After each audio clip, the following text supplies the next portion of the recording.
Estoy con Carlos López, especialista en seguridad digital, representante de SET Venezuela, empresa de soluciones de seguridad de información aquí en Venezuela. Él tiene bastante experticia en el tema de ciberseguridad. Y él me decía que están dedicados a la formación. Y vamos a comenzar por saber, Carlos, bienvenido. Muchísimas gracias por la invitación. ¿Cómo podemos protegernos? Tanto en la computadora, en las tablas, en los teléfonos. Bueno, lo primero que nosotros debemos entender y comprender, para ponernos un poco en contexto, es que el cibercrimen es un negocio. Y es un negocio que genera muchísimo ingreso. ¿Okay? Se estima en los últimos años que el cibercrimen es un negocio que triplica los ingresos de, por ejemplo, el narcotráfico, algo que nosotros siempre en nuestro pensamiento lo hemos tenido como algo muy lucrativo, ¿no? Entonces, si partimos de ese punto de vista, bueno, entonces ya podemos pensar que estamos en el blanco y vamos a poder, o somos víctimas potenciales. ¿Quiénes son las víctimas potenciales? Cualquier empresa o cualquier persona. ¿Okay? Siempre somos blancos, o vamos a ser blancos, vamos a ser objetivos. Los atacantes siempre van a buscar sacar el máximo provecho, ¿okay? De cualquier intento de ataque. Normalmente, por supuesto, lo más rimbombante que nosotros vemos son ataques a grandes organizaciones, pero nosotros como personas también podemos ser atacados. Entonces, para proteger nuestros equipos, nuestros dispositivos, para protegernos nosotros, incluso nuestra identidad, lo primero que debemos saber es que no todas las soluciones son tecnológicas. Sí, el componente tecnológico es importante y allí está, pero hay un componente humano, un componente personal que nosotros debemos manejar. Ninguna herramienta tecnológica nos va a disparar, vamos a decirlo así, la intuición. Nos va a dar esa capacidad de sospechar. No, si nosotros no sospechamos de algo, la herramienta tecnológica no nos va a ayudar a eso. Por supuesto, la herramienta tecnológica nos ayuda porque no todas las amenazas se ven. No todas las amenazas me ralentizan mi teléfono, no todas las amenazas me sacan ventanas emergentes que me molestan en el momento que estoy navegando. ¿Okay? Y ahí entra el componente tecnológico. Pero una solución tecnológica probablemente no me va a salvar si yo entrego mi código de verificación de mi servicio de mensajería. Ninguna me va a entregar eso. Entonces ahí me va a ayudar a eso. Allí ya hay un componente personal que yo debo desarrollar. Yo debo entender, debo conocer de seguridad de la información, de ciberseguridad. No estoy hablando de estudios formales, no estoy hablando de hacer una maestría, un doctorado, no. Estoy hablando simplemente, bueno, de ingresar portales de noticias, ver actualizaciones, incluso de manera indirecta. No saben cómo los que estamos en esta área nos ayudó tantos chistes y cuentos que se hicieron de la famosa María. ¿Por qué? Porque la gente creó conciencia, tanto así de que, bueno, a pesar de que hay personas que siguen cayendo en este tipo de estafa, ya no es un vector conocido o tan influyente como en otros tiempos. ¿Por qué? Porque la gente indirectamente tomó conciencia de que ese tipo de estafas existen. Bien, entonces la primera herramienta que debería tener el usuario, la persona, es la desconfianza. Correcto. Desconfiar. Correcto. Sí, aproximadamente 8 de cada 10 ataques de cualquier tipo vienen por ingeniería social. La ingeniería social es esa capacidad que tienen los atacantes de hacerte sentir cómodo en algo para que tú caigas en esa estafa, para que tú caigas en ese error. Por ejemplo.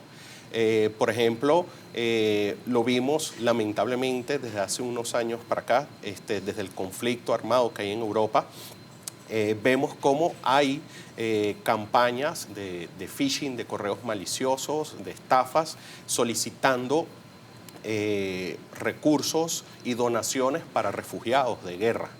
Entonces nos toca esa fibra, nos toca ese componente humano y nosotros decimos, bueno, sí, voy a hacer una donación y resulta que es una estafa, perdí mi dinero, pero bueno, se aprovecharon de eso. Es ilógico pensar que las personas que buscan atacarte van a tener, digamos, ese corazón como para realmente hacer buenas obras, ¿no? Es bastante ilógico.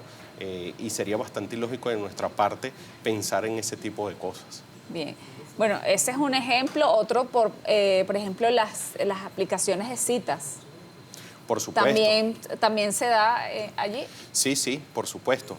Cualquier cosa que te haga sentir cómodo, que se aproveche incluso de situaciones emocionales. Digamos, estas campañas son bastante o están bien diseñadas, bien dirigidas. Con la entrada del juego, la inteligencia artificial, ya nos vamos a ver correos maliciosos con errores ortográficos, errores de redacción, distintos idiomas en una misma redacción. Eso ya no lo vamos a ver. Porque ¿Y el componente de la emergencia? Por supuesto, y eso también es importantísimo, la urgencia, la necesidad. Recibimos llamadas, mira, te estoy ofreciendo esta póliza de vida. Bueno, déjame pensarlo, mándamelo. No, tienes 1 hora para dar porque es una oferta exclusiva, etcétera, etcétera. Entonces, juegan con eso y se aprovechan de eso para que nosotros caigamos si no estamos alerta. Entonces, siempre que nos llegue algo, ver el sentido de urgencia, la necesidad, mira que es ya, y también, digamos, el beneficio. No te vas a ganar tanto. Cuando es mucho hay que dudar, ¿no? Sí, sí, por supuesto. Cualquier oferta que nosotros veamos, por más tentadora que sea, en un alto porcentaje son falsas. Pongo un ejemplo. Venimos de 3 eventos deportivos importantísimos a nivel mundial.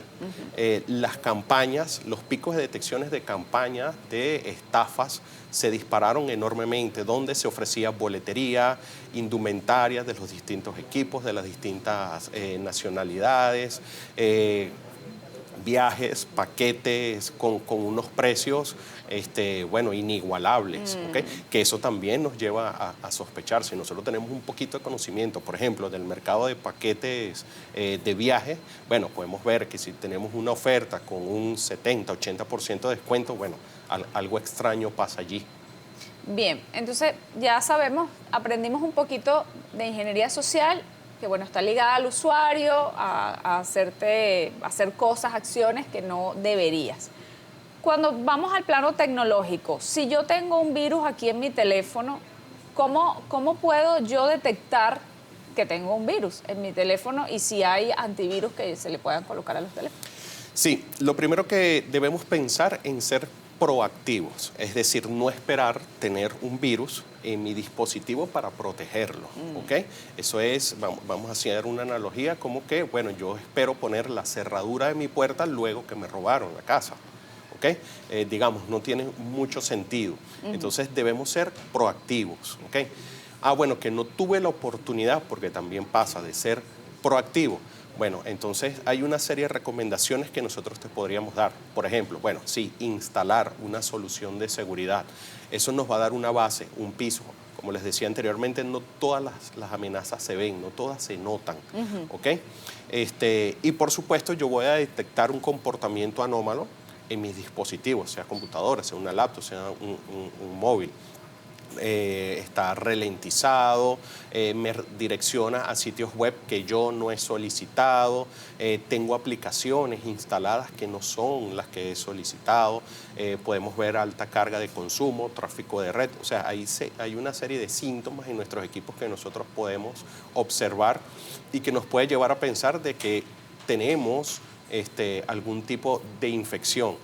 Hay otros tipos de infecciones que lamentablemente no nos da tiempo ni siquiera de poder verlo, el famoso ransomware, ¿okay? Que es un malware súper destructivo que se encarga de secuestrar la información de la víctima y solicitarnos un rescate para que la víctima pueda recuperar esa información. Es un secuestro de información. Lamentablemente, cuando somos víctimas de un malware, de un ataque de este estilo, es poco lo que se puede hacer ya en ese momento. Por eso, siempre es que seamos proactivos en cuanto a la protección de nuestros dispositivos y de nuestra información.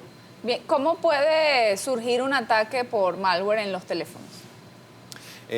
Un enlace malicioso, un clic, visité desde el navegador del dispositivo un sitio web malicioso, recibí un correo electrónico, recibí un enlace a través de mensajería, probablemente de una persona conocida, eso también es válido, una persona conocida que previamente fue víctima de un ataque. Por eso es importantísimo proteger los dispositivos y sospechar, tal como tú lo dices, porque nos convertimos en un eslabón en la cadena de ataque. Y bueno, le ofrecemos un mundo exponencial de oportunidades a los atacantes. Yo dejo que mi teléfono sea vulnerable, sea vulnerado. Bueno, el atacante probablemente encontrará 300, 400 contactos más a las cuales posiblemente nos va a intentar atacar. Y eso sin sumarle, por ejemplo, si estoy en grupos de difusión, etcétera, etcétera. Cuando le llega un enlace a una persona, ay, mira, Julia me mandó este enlace, pero no dice nada. O sea, el malware se puede dar exitoso, digamos, cuando le das clic, sí. Pero si no lo haces, porque a mucha gente le pasa. Sí, ese es el vector más tradicional. Yo hago clic, me redirecciona a un sitio, puede ser un sitio web, a lo mejor no me redirecciona a nada, sino que es una dirección de descarga de ese malware. Ah, bueno, no pasó nada, le volví a dar, le volví a dar, le volví a dar. A veces se instalan, no los veo, está robando mi información, perfiles de navegación, credenciales bancarias, fotografías, cualquier cosa. Eso es importantísimo. Los atacantes van a aprovechar el máximo y van a sacar el máximo jugo de cualquier ataque que hagan. No simplemente van a estar detrás de nuestros fondos en las instituciones bancarias, ¿no? Si pueden robar fotos mías para luego extorsionarme, Exacto. lo van a hacer. Si van a poder llegar a mis contactos, lo van a hacer. Si pueden robarme mis credenciales de redes sociales, por ejemplo, lo van a hacer. Ellos siempre van a buscar sacar el máximo provecho de cada ataque efectivo que tengan. ¿Recomiendas tener entonces las contraseñas guardadas? Sabes que están los llaveros, el iCloud, no sé qué, en el teléfono. Siempre es una buena práctica, sobre todo porque manejamos hoy en día tantos servicios, ¿ok? Que quizás a veces humanamente es imposible poder memorizar tantas contraseñas seguras, ¿ok? Porque no hacemos nada con memorizarnos contraseñas 1, 2, 3, 4, 5, Sí, 6. claro. En eso no estamos haciendo nada. Y bueno, yo lo recomiendo, saliéndome un poco de lo tecnológico, como un ejercicio mental. Bueno, tratemos de hacer contraseñas fuertes sobre patrones que nosotros podamos recordar, ¿ok? Con una serie de características. ¿Qué características? Bueno, lo ideal es que tengamos por lo menos 12 caracteres alfanuméricos, mayúsculas, minúsculas y caracteres especiales. ¿Okay? Perfecto, pero se puede guardar. Sí, recomiendas guardar. Existen servicios, unos más fuertes que otros, que trabajan y tienen muchísimos esfuerzos para servicios para manejar tus contraseñas, ¿no? Estos famosos llaveros que tú mencionas. Es una buena práctica previo a seleccionar uno, bueno, que nosotros podamos leer recomendaciones y que se ajuste también a nuestra necesidad, que eso también es importante, ¿no? Gabriela Arias, abogado, especialista en inmuebles, directora de Aridam Abogados. Arias Gabriela, Aridam-abogado. Con ella vamos a hablar de las estafas inmobiliarias. Bienvenida, Gabriela. Muchas gracias por la oportunidad y el espacio. Entonces, bueno, vamos a comenzar por la estafa inmobiliaria. ¿Qué es una estafa inmobiliaria? Mira, la estafa, lo principal es que una estafa es un delito. Esto está contemplado en el Código Penal. Por supuesto, de este delito se derivan acciones civiles, pero la estafa inmobiliaria propiamente consiste en una serie de prácticas fraudulentas que comete una persona engañando a otra, causándole un perjuicio e incluso induciéndola a cometer un error. Ese error va desde que el comprador, por ejemplo, pierde su dinero en medio de esta negociación. Entonces, tenemos 3 características principales con las que podemos determinar si estamos en presencia de una estafa. Entonces, engaño, inducción al error y que me causa un perjuicio. Entonces, bueno, vamos a desarrollar el perfil del estafador, porque el engaño es un primer elemento, pero a veces no sabemos que estamos siendo engañados. Entonces, claro, vamos a ver en todo el programa ahorita desarrollar todos estos conceptos. Ajá. Mira, el estafador es una persona que, por supuesto, se muestra encantadora. Se muestra una persona seria, que está abierta, confiable. Se muestra como una persona confiable porque, de hecho, estas negociaciones y este tipo de contratos se basan en la confianza, aunque es un desconocido. Entonces, por eso es que la confianza no es suficiente. Y tenemos que apoyarnos en una serie de cosas que las vamos a ver ahorita para evitar entonces ser víctimas de este delito. Bien, claro, porque puede llegar alguien, mira, este terreno está buenísimo, yo te recomiendo que te lo compres ya o que me des la inicial para que apartes. Haciendo bueno, promesas. si tú quieres, porque entonces le deja a la gente ahí, ok. Entonces, la persona me habla así, ¿cuáles son los documentos que yo debería pedirle? Claro, mira, una cosa importante también es que el débil jurídico en esta relación, o sea, cuando hablamos de débil jurídico, es la persona que más puede estar afectada en este proceso de negociación. Cuando hablamos de estafas inmobiliarias, hablamos de contratos. Contratos bien sea porque es una promesa de compraventa y voy pagando por partes, o porque es una compraventa definitiva, que es cuando ya finalizamos el negocio. ¿Ok? En esta relación contractual, tenemos que la persona que puede estar más afectada siempre es el comprador, porque el comprador es quien da el dinero, se arriesga a perder ese dinero y a quedarse sin la propiedad también. Entonces, como esta es la persona que está en peligro mayormente frente a ese vendedor, es la persona que más tiene que tomar medidas para protegerse. Ok, entonces, vamos a partir del principio. ¿Cuáles son los documentos que deben estar presentes? Que debe facilitar mayormente el vendedor, el propietario. Entonces, tenemos documento de propiedad. Ese documento de propiedad, lo más importante es que sea auténtico. Puede ser un documento de compraventa anterior, porque ese propietario lo compró a otra persona. Puede ser que sea producto de una sucesión, entonces necesitamos tener una declaración sucesoral válida. Puede ser que él represente a otra persona que está afuera, entonces es un apoderado. Entonces hay que revisar ese poder, si es válido, si tiene las facultades para que esa persona venda, porque a veces tengo un poder, pero es un poder para trámites, es un poder para que me representes en cosas muy específicas, pero no tiene las facultades de disponer del inmueble. Esas son las cosas que un abogado puede identificar. Entonces, es necesario que esté la presencia de un abogado en cualquier compraventa inmobiliaria. Totalmente. Porque no identificamos, mira, aquí está el documento de propiedad, es este. Y entonces es la pauta entre noticias. Totalmente, es indispensable. De hecho, cuando ahorita hablemos de todas las recomendaciones para evitar justamente ser víctima de este delito, vamos a ver que una de las cosas principales es contar con una buena asesoría legal, que nos acompañe en todo ese proceso, desde el inicio, desde que me gustó el inmueble hasta que firmo en el registro.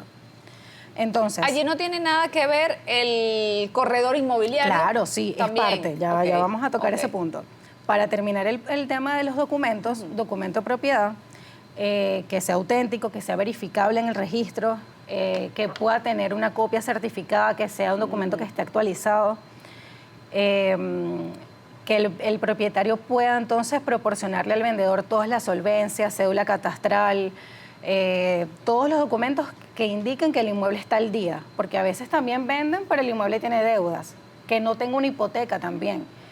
Que no tenga una hipoteca, que no tenga una medida que recaiga sobre ese inmueble que impida que el comprador pueda disponer entonces luego de ese inmueble. No, y que a veces hay herencias y entonces no están de acuerdo todos los hermanos, por ejemplo. Todas esas cosas. Todo eso y que... Todos esos detalles. Ok. ¿Qué otro tipo de estafa inmobiliaria se puede dar? ¿Es común? Fíjate, en el caso de los inmuebles, vamos a hacer una diferencia. Hay un tipo de estafa que se deriva de las constructoras, cuando son inmuebles que están en proceso de construcción o nuevos, que están con proyectos que están nuevos. Este tipo de estafas sí las regula la ley de estafa inmobiliaria, que es la de 2012. Y bueno, ellos allí tienen una serie de medidas donde incluso tienen un sistema nacional de vivienda y hábitat donde tiene que todas estas constructoras que están a cargo de esos proyectos tienen que registrarse, cumplir con unas permisologías. Todos estos pasos hacen que el comprador tenga un poco más de garantía. Esto no existía antes. Por eso antes veíamos una ola de estafas inmobiliarias gigantes, productos de constructoras, por ejemplo. Y de hecho, por eso las notarías dejaron de autenticar documentos de este tipo y ahora solo está a cargo el registro inmobiliario. Entonces, cuando hablamos de este tipo de constructoras que promueven también o que promocionan estos proyectos de vivienda, ellos están sometidos a esa ley y al ministerio que regula todo lo que es vivienda y hábitat a nivel del Estado. Y allí ellos tienen unas garantías diferentes. Cuando hablamos ya de inmuebles, por ejemplo, que ofertan inmobiliarias, que son inmuebles que tienen años de haberse construido, personas comunes como tú y como yo que venden sus propiedades.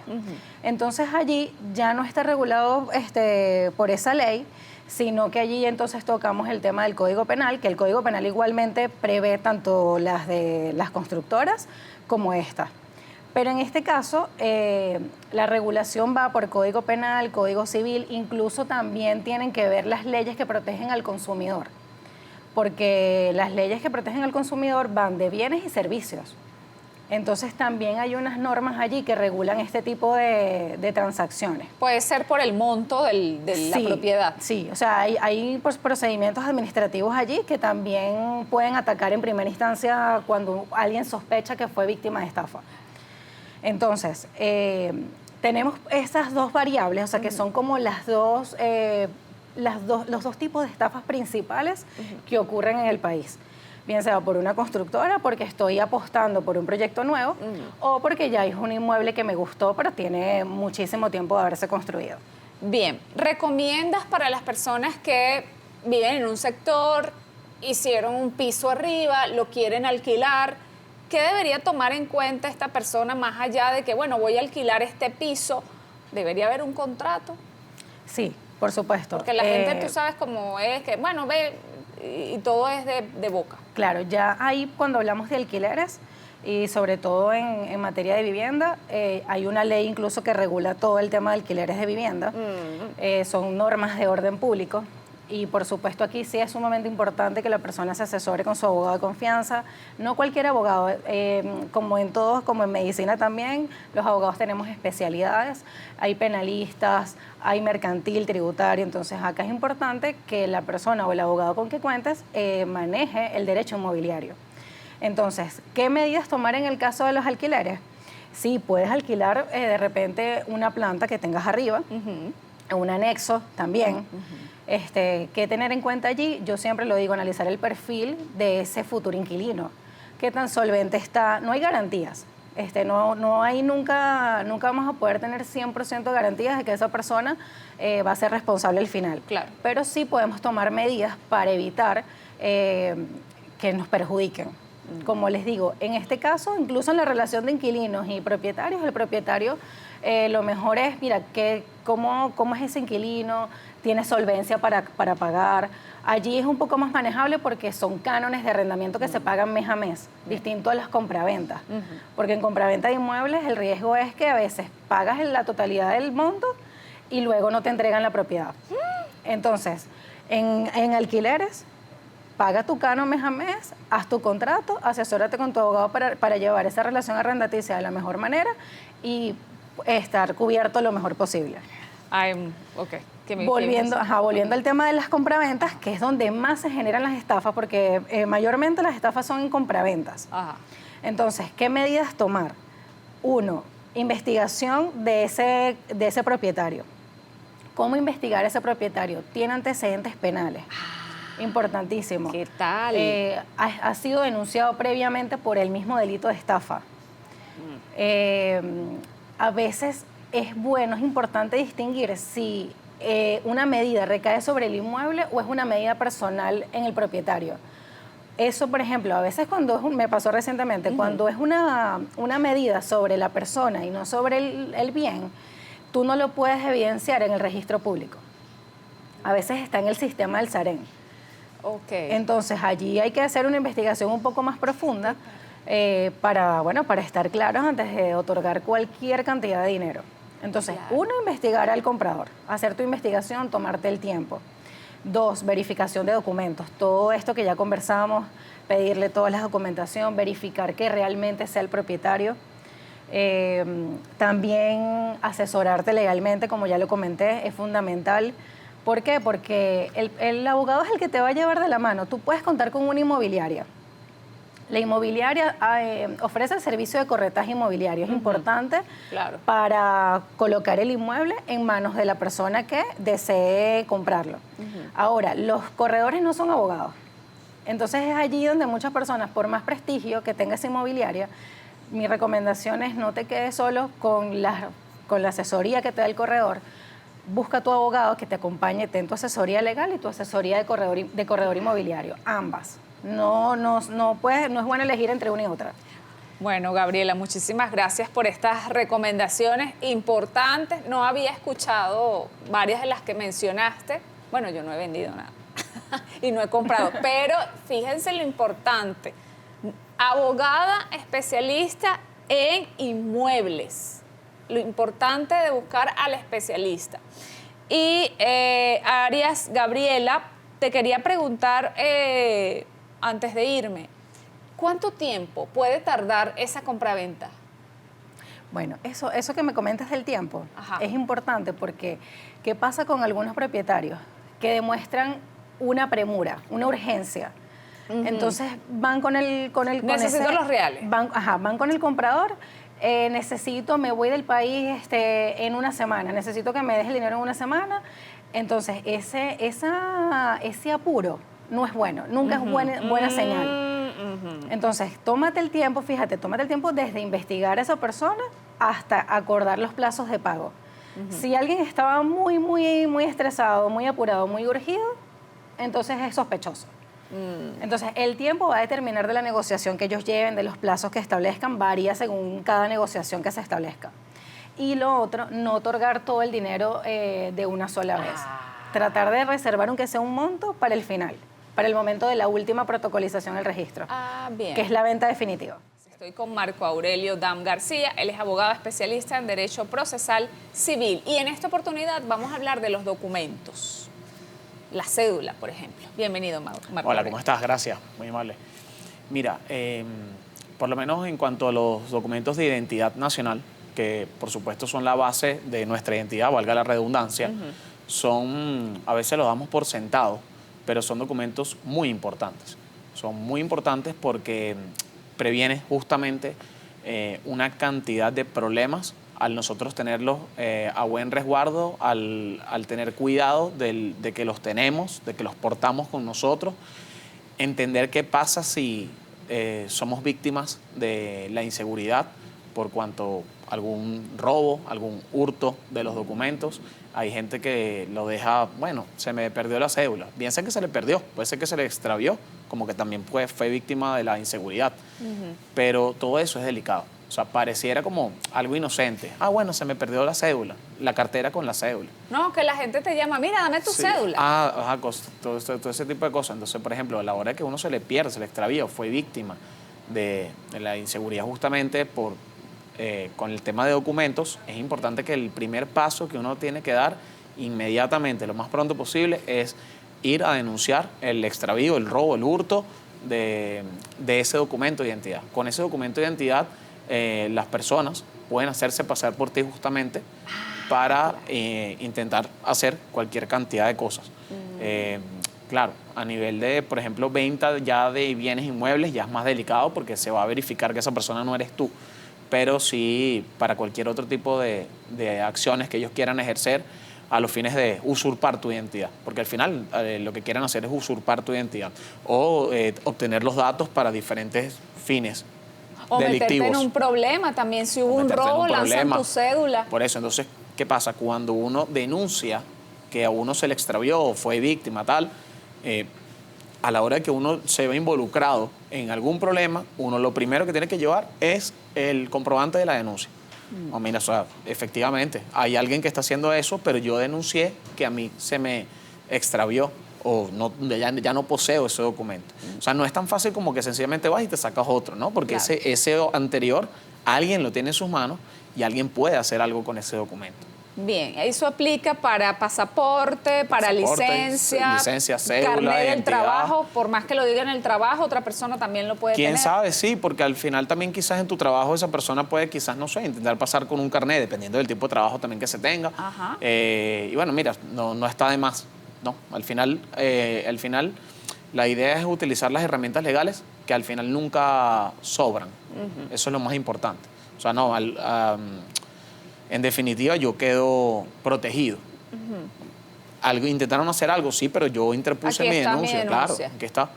Ya yo interpuse mi denuncia ante el organismo competente. Casi siempre, por supuesto, tiene que ser fiscalía o la policía más cercana en caso de que sea una mayor urgencia, robo, ya fuiste víctima, bueno, acude al comando policial más cercano. Esto en cuanto a la cédula.